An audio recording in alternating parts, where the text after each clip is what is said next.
What's going on, guys? About to shoot the invite over to Brian.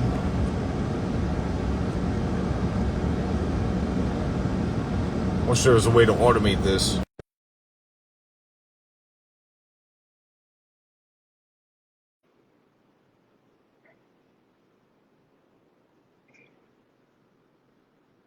KC, how's it going, buddy? And we're live. Brian Evans. How's it going? How's it going? Just got to pay bills real quick. This episode 10. Thanks to everybody who's been following along on the journey of the podcast. But episode 10 brought to you by ROKFORM. Make sure you guys check them out, rockform.com. D Miller 25% off your order. Rock solid phone cases and mounts for your bass boat. So make sure you guys check them out. But yeah, we got today's guest. Special guest is marketing manager from Seagar, Brian Evans. How's it going, buddy? It's going good. How about yourself? Can't complain. On my way to St. Lawrence to hopefully crack a good bag. Well, the Leafs just did that last week, so hopefully they left some for you. Yeah, I heard it. I have a couple buddies up there right now that got up there early, and they're saying there's some pressure down in Clayton. So I don't know. We're launching out. I imagine so. Yeah, we're launching out of Messina. I was kind of banking on running to Clayton. Mm-hmm. I might just kind of scramble and just check a bunch of different stuff close and far. So we'll see how it goes. Yeah, I think a lot of those pros last week, they were fishing open water. Yeah, out in the battling the waves. Yeah, it gets rough out there fast. That's for sure. It's kind of a nuisance for me because past couple years they're launching us out of Messina or Waddington, and then the lake's off limits. So even if we're willing to brave the run, I think it's 120 miles or something like that. Even if we brave the run and make it, we can't go past Wolf Island. So we're kind of like handicapped right off the bat. Yeah, that does make it a little bit challenging. Yeah. No, so what's new for Seagar for 2023? Oh, man, lots of good stuff. Excuse me. SmackDown is one of our braided lines that we offer, and it is a 8-strand braid that is a very smooth, very slick braid that's been very popular. We had a lot of demand for bigger spools, so we launched a 300-yard spool of that. It's been doing well. We offer that in a stealth gray, low vis color. We also have a high vis flash green color available. So 10 pound all the way up to 65 pound in those. We offer 150-yard spools and 300-yard spools. In addition, our gold label leader material has been doing phenomenal. That's a leader material that guys are using it on the freshwater side, but also saltwater side. We offer that in 25 yards, but also due to demand, we started offering it in 50-yard spools. As you know, when you're out there fishing, you can go through some leader material in a day, and 25 yards in a day or throughout a tournament just isn't quite enough. So those 50-yard spools do help. And that's a unique product in the sense that it's our thinnest diameter and yet our strongest for the diameter size. And it's also a double structure fluorocarbon, meaning we take 2 fluorocarbon resins and extrude it into a single piece of material. It's not a line that's got a coating over it. It's actually extruded into a single piece, similar to Tatsu or some of our other saltwater material. Therefore, it makes it more supple and easy to work with, but also that tensile strength and shear strength that you really need when you're fishing. Gotcha. What's the test ranges for the gold? Great question. We offer that from 2 pound all the way to 80 pound. Wow. Yeah. So this is a huge dynamic right there. Yeah, absolutely. And obviously, freshwater side, 6 pound, 8 pound, 10 pound, 12 pound are the most popular. There are some guys using 17 or 20, 25 for flipping applications, or even some top water to braid applications. Gotcha. Now I'm not a Seagar expert, that's why you're here, but so you got red label InvisX, AbrazeX, and then the flagship is Tatsu. Correct. So what's like the from your perspective, what seems to be the best for each, like, I don't know if I want to say technique, or like how do guys typically break up the lines? Because I'm kind of a very OCD with certain things with tackle. I think all bass fishermen are. So like Very much. I might use InvisX for drop shotting, but then for Carolina rig I want the AbrazeX because it's more susceptible or less susceptible to, the jagged rocks and whatnot when you're dragging. And then if skipping the jig all day, you want to go with something premium and typically lean towards the Tatsu. So what seems to be like the breakup for the four lines? So there's actually a new one in addition to that was left out, and that is Basics, and that is 2 years old, and that won best of category at ICAST. So that is like our opening price point, entry level fluorocarbon, and that's designed for the angler that hasn't tried fluorocarbon, or somebody that's fishing monofilament, somebody that's fishing a line that's a fluorocarbon coated line, but not 100% fluorocarbon, because there is a difference. So that's where that line's designed. So you've got Basics, Red Label, InvisX, AbrazeX, and Tatsu. And they each have their own place, in my opinion, on the deck of your boat. Seaguar invented fluorocarbon fishing line back in 1971, and we are the only company that is able to produce the raw PVDF material resin to make the fluorocarbon fishing line. Therefore, we can change how the chemical makeup, the structure of it, in a sense, to create a line that is stronger, more abrasion resistant, more supple. So that's why you have a variety of different lines. So Red Label is a lower price point line that is incredibly strong. It's a great line. So many anglers use it. That's one of Luke Clausen's favorite lines to use, and he could use Tatsu all he wanted, but he gets a lot of Red Label. I kind of refer to it as a meat and potatoes type line. It's no frills. It gets the job done, but it does have a little bit of memory to it. So that would be the drawback to Red Label if you had to say, what's a negative for it. And InvisX is a step up, and that is in the yellow package. People often refer to it as our yellow label. To me, that is what put fluorocarbon mainline on the map for freshwater fishermen, because before that, fluorocarbon lines tend to be very stiff and have a lot of memory and have coiling issues and so forth. And InvisX is up to 40% more softer or more supple than other fluorocarbon fishing lines. So you can use it on a bait casting reel, you can use it on a spinning reel, you get great performance out of it, you get great castability out of it. From there, you step up to AbrazeX, which is in a burgundy color package. And as the name hints, AbrazeX, it's going to be more abrasion resistant. So it can be up to 2 times more abrasion resistant than comparable fluorocarbon fishing lines. But it's still supple. I think there's a lot of connotation that if it's a more abrasion resistant line, that it's going to have a lot of memory, and that's not always the case. AbrazeX is actually more abrasion resistant, and yet it's more supple than InvisX. Then Tatsu is, like you said, the flagship, the black label, if you will, fishing line. And it's a phenomenal product. And in my opinion, it's the best fluorocarbon in the marketplace, hands down, bar none. It is a double structure fluorocarbon where we take 2 of those resins like we do in Gold Label and extrude it into a single piece. So it's, phenomenal performance, great castability, great tensile strength, great shear strength. Our pros, a lot of them claim that it lasts longer, and they think it casts further as well. So there's a lot of benefits to that.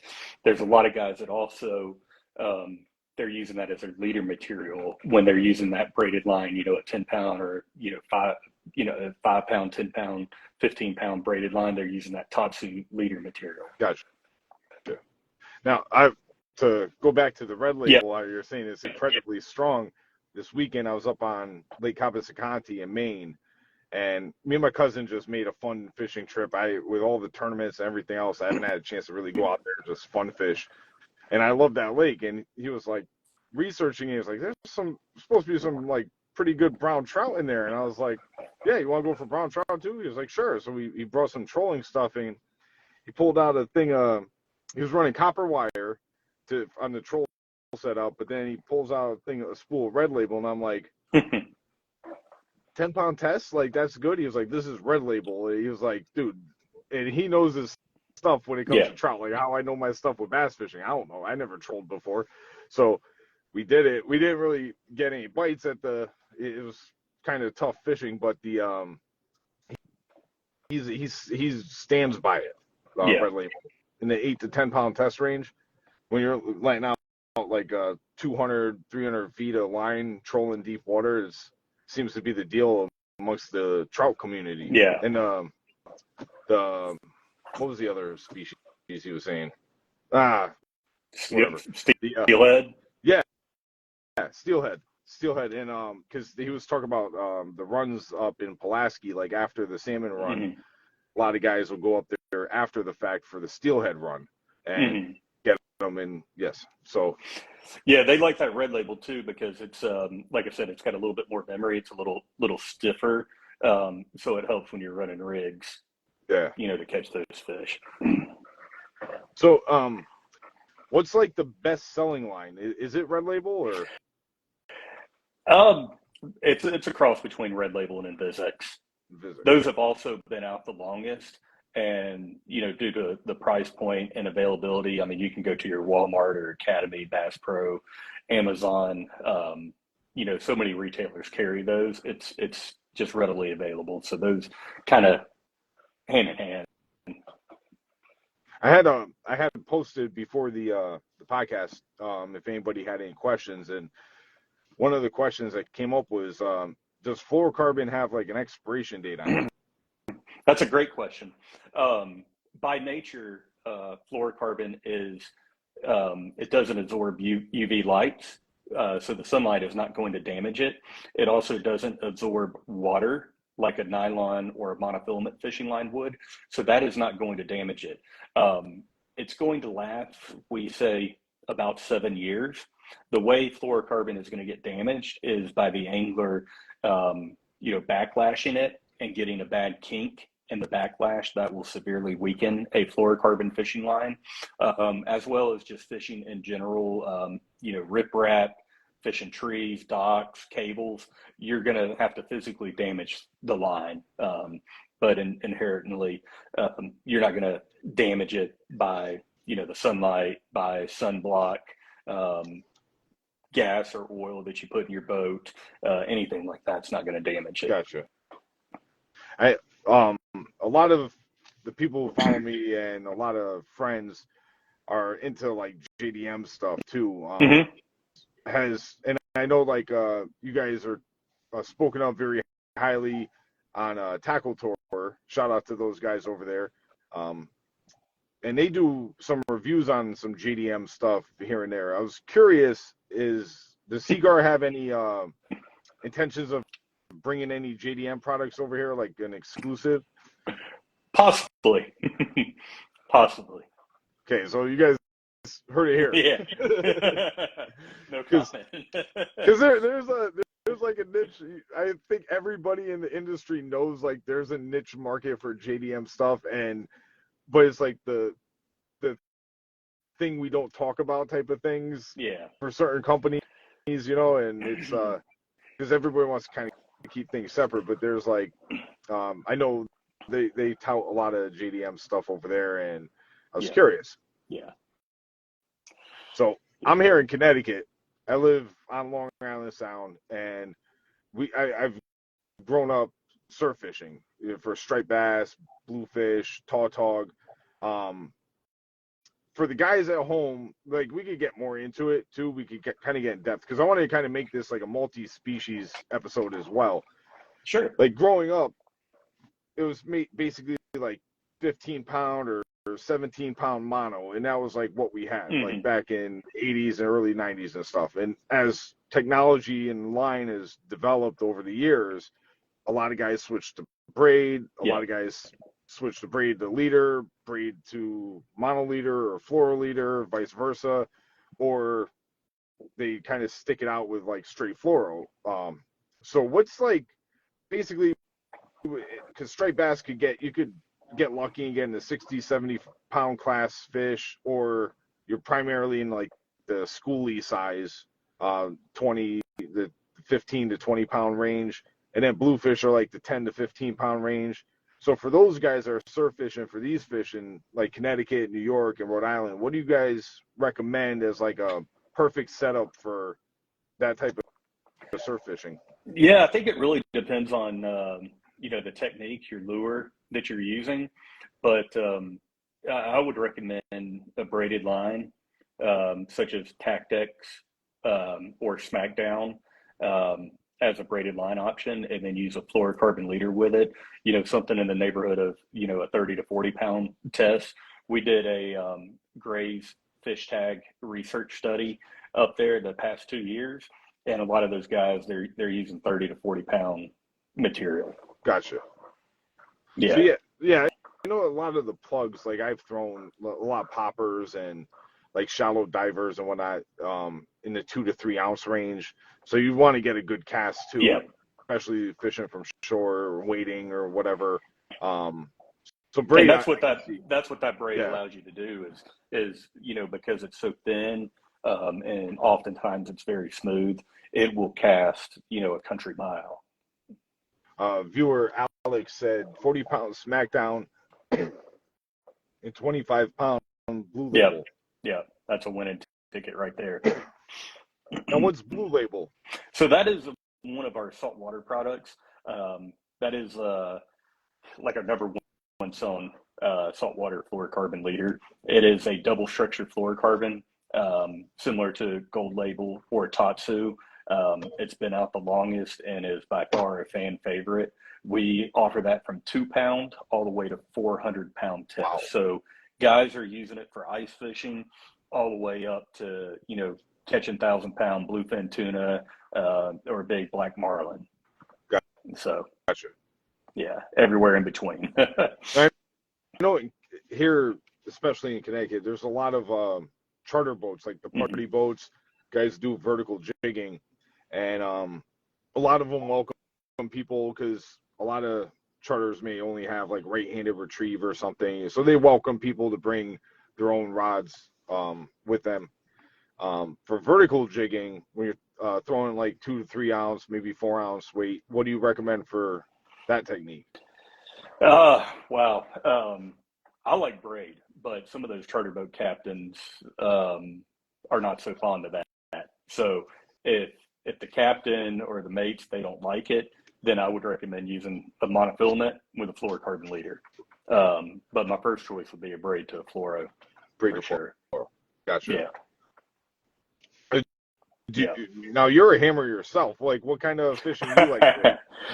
I like doing any kind of fishing. If it's whenever I get a chance, if it's trout fishing in the mountains, freshwater fishing for spotted bass on Lake Lanier, or going up north to New York fishing for smallies. I like doing that. I love saltwater fishing, so any chance I get to go chase some redfish or go tuna fishing or sword fishing, tile fish, any of that, I'm all about it. So it just depends on the time of year and what's biting and where the invite's coming from. I hear you. You ever go for those like Goliath grouper? Like, I have not done that. I have not, but there's a lot of people that do. That looks so much fun. I see like videos on YouTube going at guys trying to catch those things from kayaks. It's yeah, because they're shallow, and you can use like a stingray for bait. You just need big setups and drop it down there, and they just engulf whatever bait you're using and eat it, and game on. But you can't get them out of the water. You can't eat them or anything like that. So I haven't tackled one of those yet. Oh, is that why everybody jumps in the water to take a picture with them? Yeah, you can't pull them up on the deck of the boat. Isn't there other fish down in Florida that you're not supposed to take out? Tarpon or something? Is it tarpon? I'm not sure. Tarpon you can. People, they don't really take them out of the water though. They just kind of release them on the side of the boat. Gotcha. I think it has to do something that you can obviously injure them by taking them out of the water. But yeah, a lot of people just release them on the side of the boat. Gotcha. Alex commented tarpon too. Yeah, me and my one of my cousins moved down to. I'm here in Connecticut. One of my cousins moved down to Florida, down the Boynton Beach area. Okay. And we went out a couple times. We got skunked one time. Another time, captain decided to go for a different species. But the fishing down there is phenomenal for all sorts of different game fish. Now, I think snook are pretty popular down there too, in that area. Tarpon are kind of my nemesis. They like to be served, depending on where you're at in Florida, they like to be served on a silver platter. They don't want to venture off and work to get food. They just want to have it come to them. So they can be a bit picky at times. So I've had a few days on the water chasing them that have been frustrating to say the least. Sounds like fishing Candlewood here in Connecticut is super pressured. Yeah. So what do you recommend for those type of species down there? The same thing, like smackdown to blue label? Yeah, I guess it depends on the region and the size tarpon you're going for, because some of those tarpon can get 100 plus pounds and get pretty big. Oh wow! So obviously you need heavier setup, but a lot of guys target them with a fly rod, simply because the presentation of a fly is much more gentle and the bait stays in the strike zone longer. And for that, Fluoro Premier does a great job, or Gold Label Leader Material does a great job. Other than that, I know guys chasing tarpon with braided line as small as like 30-pound test, but 65 and 80-pound test casting to them, and just match that to the leader. So it could be a 30-pound leader up to a 60-pound or even 80-pound leader. And then obviously if you're going to some of those big fish, live bait or cut bait fishing, you could be using over 100-pound fluorocarbon leader. Wow.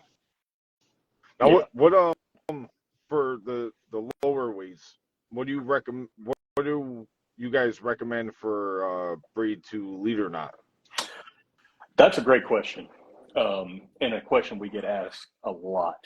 One of the most popular knots right now on the trail, as you can imagine, is the FG knot. That's a phenomenal knot, but it can be challenging to learn to tie. You need 4 arms, 2 legs.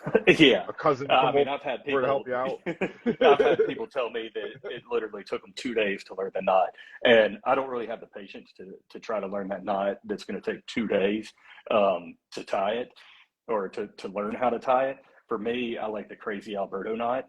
The double uni knot is great. What I would encourage people to do is the knot that they know how to tie, or they like tying, the one that they can tie, when their hands are cold or blindfolded in the dark. That's the one that they're going to be most confident in and tie the best. And that's what I would encourage people to tie. If you go to Seaguar.com, we do have a whole knot tying section that, shows how to tie the FG knot, or how to tie a double uni knot, or a Crazy Alberto knot. So you can learn how to tie those and practice them and see which one, fits your skill level, or which one you like for, the size braid that you're fishing with, or the technique application you're using. What's your favorite knot to tie when connecting braid to fluoro? I think it's Alberto. It's the one where you loop the fluoro and you wrap down like 7-8 times, then wrap it back up 7-8 times, go back out the same way the main line comes in. Yep. I see that knot, and I'm gonna get into something else too about fluorocarbon knot right to the hook. But the Alberto knot, somebody was trying to explain it to me like it works like a Chinese finger trap. So when you pull down on it, it cinches down. Like the FG knot? No, I think it's Alberto. Yeah, knot. Yeah. So, that's an Alberto knot, the one you were describing, or the Crazy Alberto. Yeah.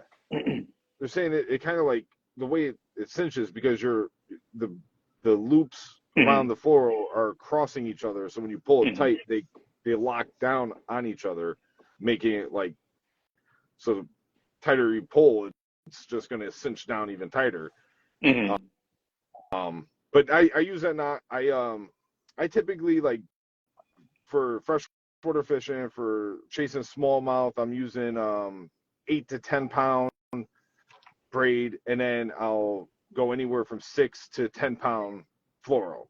Mm-hmm. And I use that knot day in, day out. I don't think it's ever failed on me, to be honest. And with the heavier stuff, I'll do it, but I don't do as many wraps. It doesn't seem like if I wanted to do like a top water, if I'm throwing a big plug, I like to use braid because I want to get the plug out there as far as I can. If I'm casting over a long point or something and I want to cross it, like 45 it, I'm using braid. Yeah. Like, hands down for a top water, especially when you got a bait like that with big treble hooks on it and like a big walking bait, and you're trying to set the hook, 100 yards from or 70 yards from the boat, like, because you can get it out there.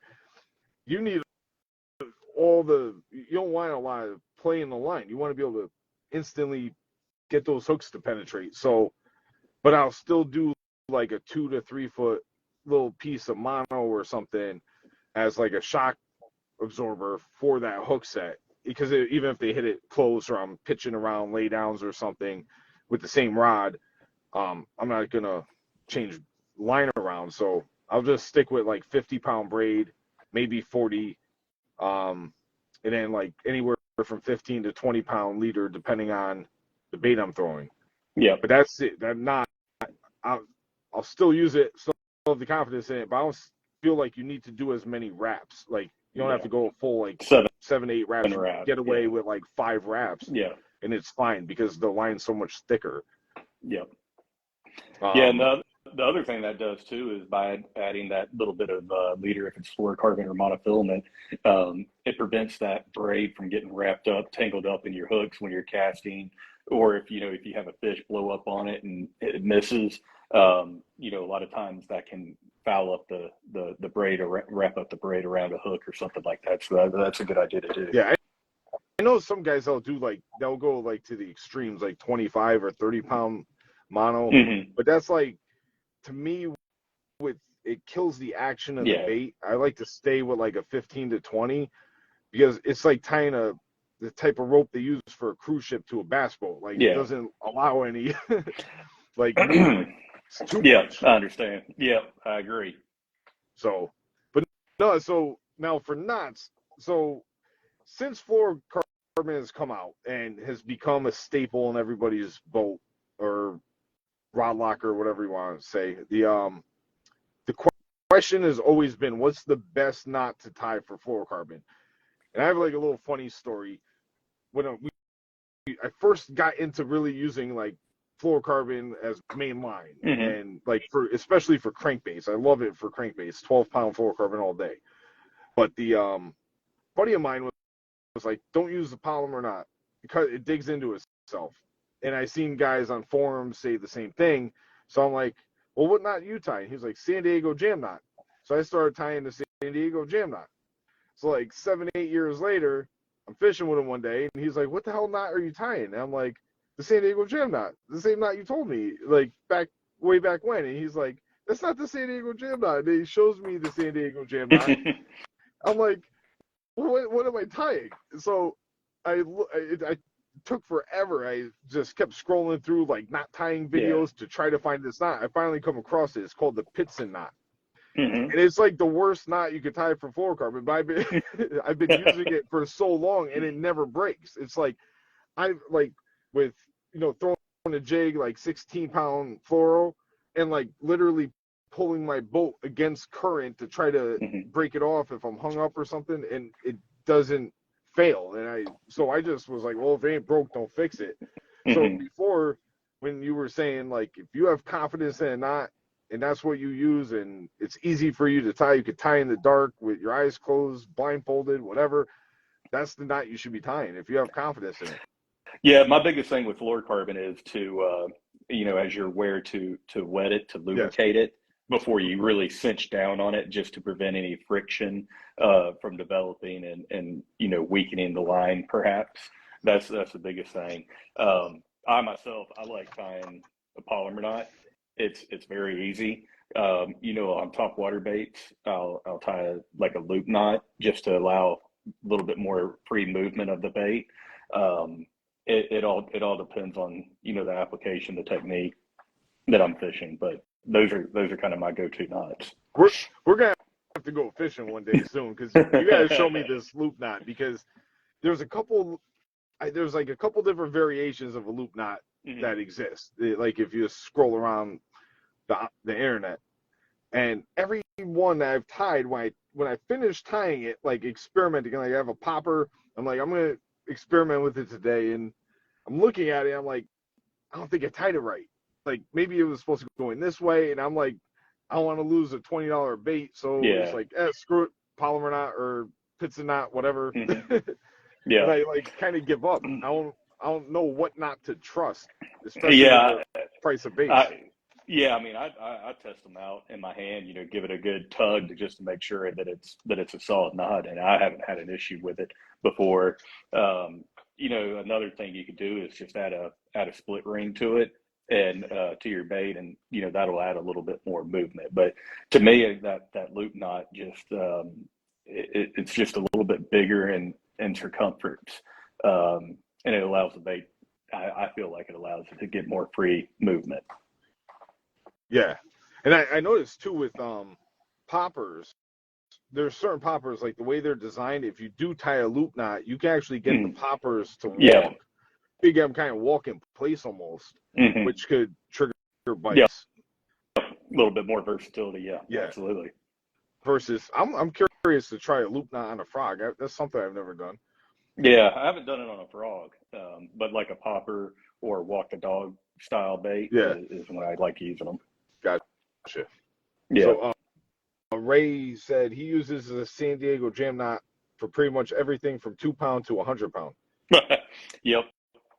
It's a solid knot. I'm curious, those lighter lines for like ice fishing and whatnot. I don't really ice fish. I kind of like do other things in the winter up here, but the 2 pound. You're not missing much.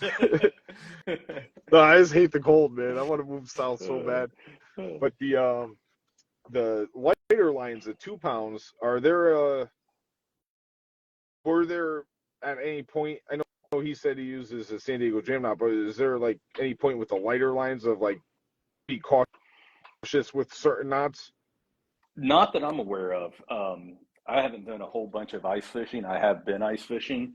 It is very cold, and it's a beer drinking sport. I feel like it's an excuse for guys to get out in the wintertime and go fish. Yeah.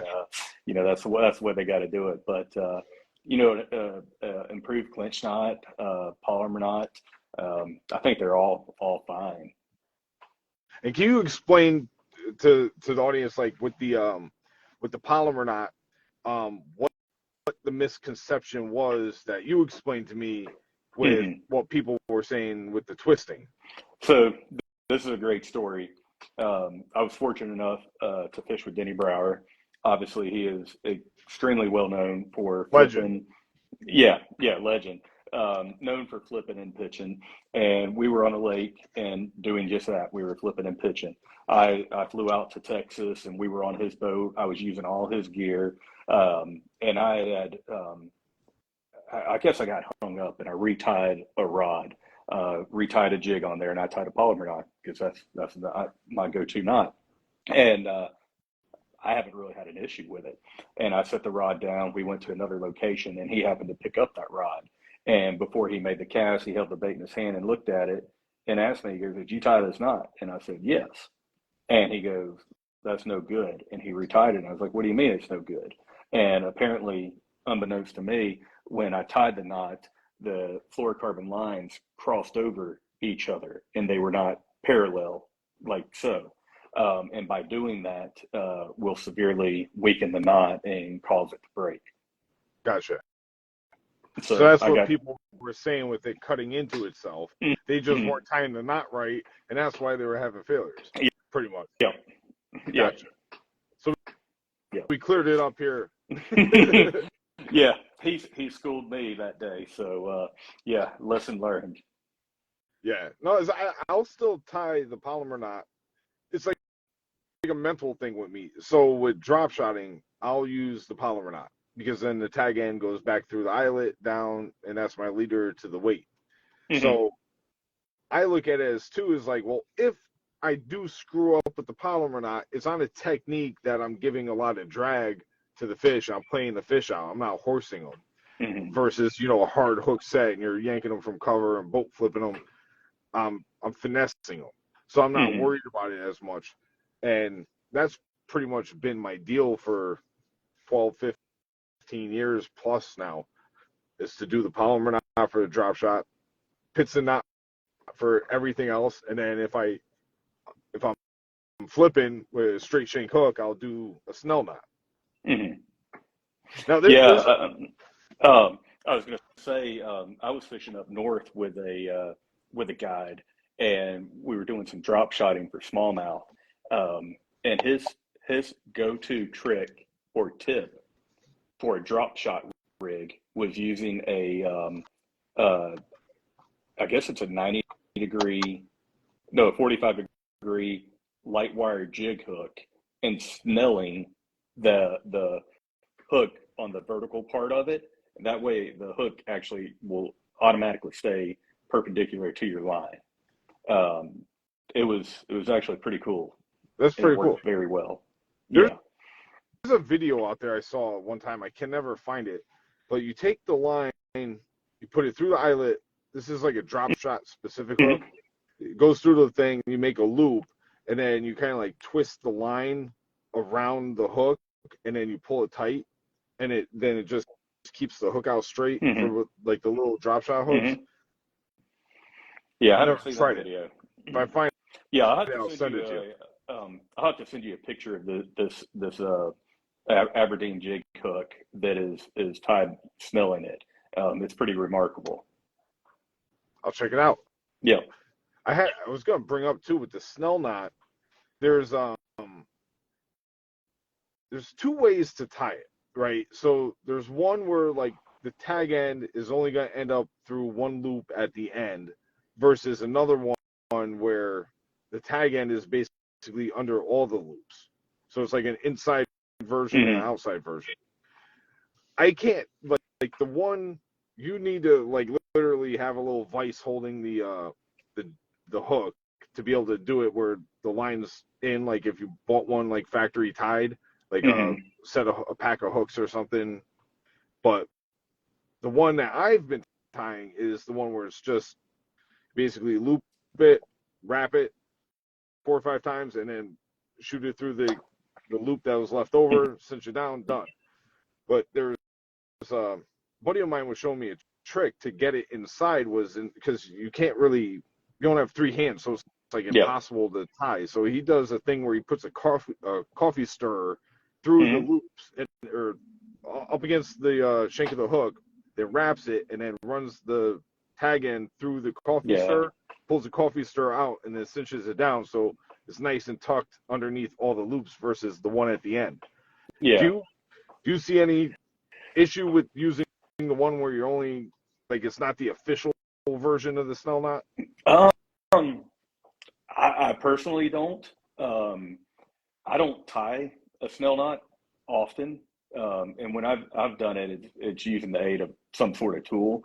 I have been saltwater fishing where they've snelled hooks, and obviously this is bigger material, but they'll run the line through the eyelet of the hook, and then they double up the line, and then they'll just kind of wrap it around the hook back up, and then pull the tag in tight to cinch it down. Um, I'm sure there's a YouTube video on that, but that technique seemed to work really good to snell it out. Not. I gotta check that out. Yeah. As I was like, when he was showing me the trick with the coffee stir, I'm like, what am I doing wrong? And he was like, you don't do this? I'm like, no. And he was like, oh, you gotta do this. And it's like fully secure because like if that line breaks, like it's a little abrasion on it or something Hmm. right above that loop, game over. Yeah, Yeah. you set the hook on the next fish, the line's breaking. But with this one, that line that's holding the knot together is fully protected by all the loops. Yeah. So it makes sense what you're saying, and I've seen like other people since then like post about that, doing the little coffee stir trick. So it's a common thing. Yeah. But yeah, any easier way to tie a knot, especially when money's on the line and time is money. Yeah. You gotta be real quick with improvise. it. Yeah. Exactly. Absolutely. So you got anything else new for yourself, or what you got going on, or? Oh, we've always got stuff in the works. There's a lot of stuff going on in the industry, and we're always looking to come up with the next best thing. We've got a list of things in the wheelhouse, but at this time, nothing is finalized, and can't really speak to any of it yet. A lot of times we introduce our products at ICAST, so that's our industry trade show that happens in July of 2024. I'm sure a lot of people look for it on YouTube. There's a lot of media coverage. A lot of the retailers send camera crews and do videos and talk with the pros and talk about the latest and greatest fishing stuff. So that's when we launch our new products. Gotcha. Yeah, there any the two products, the new spool size of Gold and SmackDown. And SmackDown. Mm-hmm. Are they available now? They are. Okay. Yeah. So you can get them at seaguar.com, as well as any other big box retailer, independent tackle stores. Some of the independents, the smaller ones may not have it, but we've got very good placement with it across the country. Is that something you guys plan on doing, a bulk spool, like 1,200 yards or something? Yeah, there's talk about it. More so for like a dealer service spool. So if you go buy a brand new reel, you can have the dealer spooled up with a SmackDown. When you start talking about it, 150 yards is $30. So times $30, times to up to 1,200 yards. Let's see. It starts getting a little bit more expensive. Yeah, for sure. So that'd be $240 roughly for a spool of line. So that starts getting expensive for the average consumer to go buy. So there has been talk. I don't know where it will end up yet. It may be a 600-yard spool, or it could be a 1,000-yard spool, something like that. Because I brought it up because like up here in the Northeast, you'll see more spinning rods on decks of boats tournament morning than you'll see baitcasters. Like there's tournaments local, you don't even see a baitcaster. I'm probably the only one with a baitcaster on deck. Absolutely. So the guys, like at the beginning of the season, they go to spool 15 reels or something. It's kind of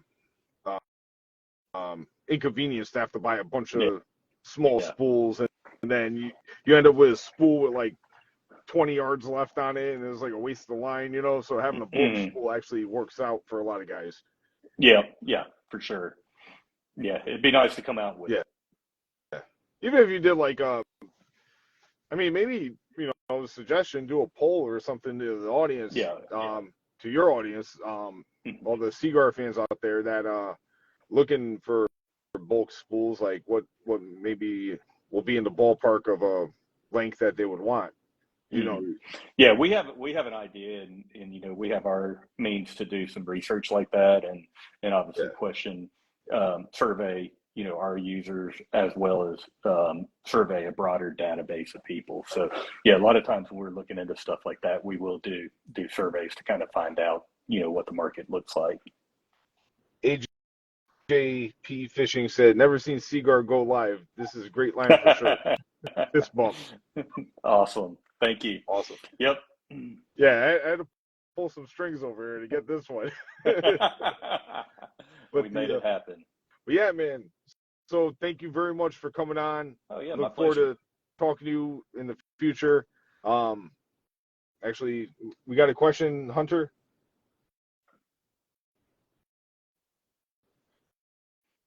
Well, I look Lee forward. Rose has joined. What's up, Lee? 600 fits in the storage better than 1,000.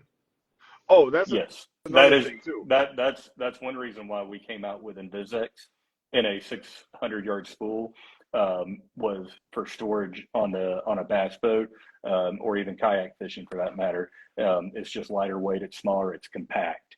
So very good point.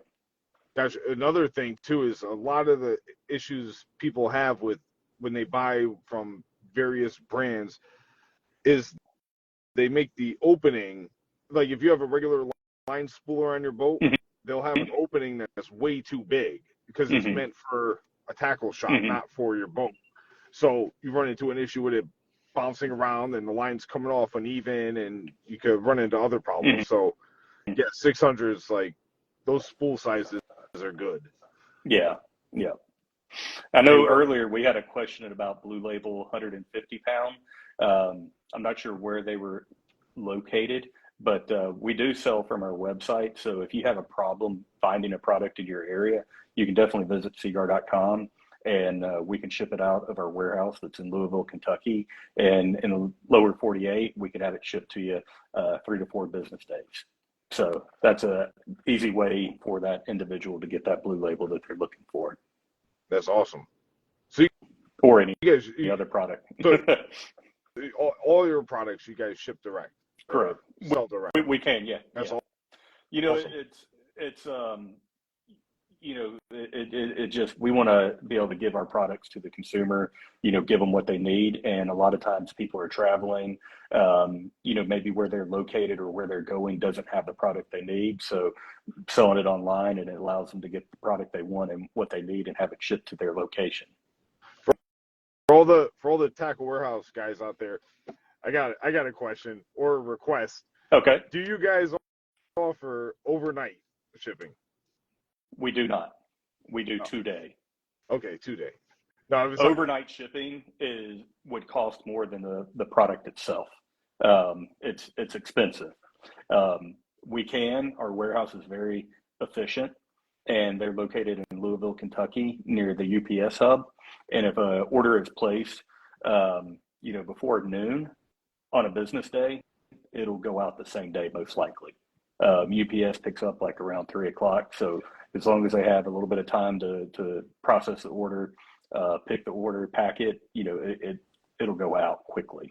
As I had to order some stuff last minute last year at the Bassmaster Regional Championship up at St. Lawrence. I had to get some stuff overnighted, and I've done it before where I've overnighted some stuff to the hotel or something. So I know for all the tournament anglers out there that maybe like, I lost my only jerk bait that I had or something, or they ran out of line or they got spooled on something, and now but they have an option to get 2-day shipping. So if they're up there practicing, they got a tournament, it's going to be Thursday, Friday, Saturday. As long as they order by like Monday, they should have it for Wednesday. If not, they'll have it for day 2, worst case scenario. Yeah. Yep. Gotcha. Absolutely. Yeah, and like you said, Tackle Warehouse is great. They're great on shipping. Amazon is great. I haven't looked at Bass Pro, Cabela's, or Academy, but I'd imagine they'd offer express shipping like that. It can just get very costly. Yeah, I was just curious with the because like in bass fishing, especially during like peak tournament season, some of the main go-to shops that we go to may run out of stuff. But knowing that you guys sell direct to consumer and we have the ability to order direct from you right from the factory, that's great. Yeah, for sure. So yeah, man, this has been great. We got a lot of good intel for everybody, and thanks again for coming on. Wrap it up now. You got any shout outs or anything? No, if you got any further questions or want to look at our product lineup, I'd encourage people to check us out at seaguar.com or on social media at Fish Seaguar. A lot of good information on both places, just tips and tricks product information, stories. There's all kinds of great information on those places. Awesome. So yeah, man, and thank you very much again for coming on. Maybe get you on again next year or something. We talk about the new developments for Seaguar. Sure, absolutely. Love to. All right, brother. Well, thanks again, man. All right. Thank you. Have a good evening. Have a good one, buddy. You too. Good night, everybody. Good night.